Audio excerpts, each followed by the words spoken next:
There is no circumstance that justifies anyone saying, I cannot obey God.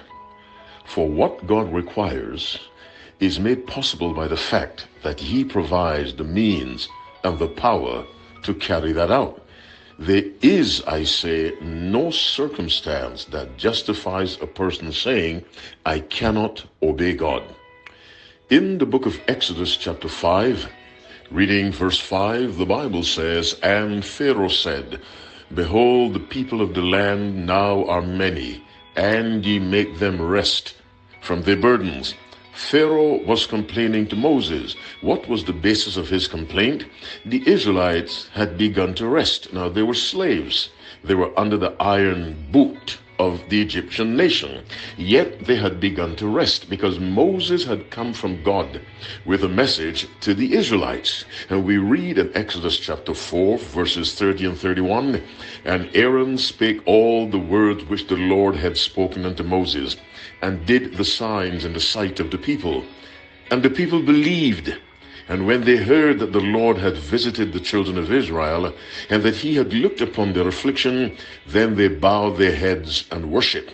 The Bible says the people believed, Exodus 4:31. Consequently, they obeyed Moses, and they began to rest from their work on the Sabbath. And Pharaoh complained. This is why Pharaoh instructed the taskmasters to no longer provide straw for the Israelites. They had to find their own straw and make the same number of bricks. But the point I wish to stress is that Pharaoh recognized there was a change in the behavior of the Israelites. They began resting, obviously, on the seventh-day Sabbath at the instruction of Moses, which was the instruction from God. The point I'm making is this.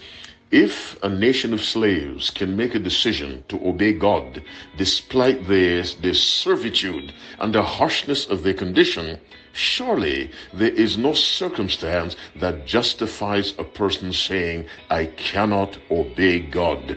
My listening friend, if God tells you remember the Sabbath to keep it holy, it is because he knows that through his power you can do this, because the Bible says, I can do all things through Christ.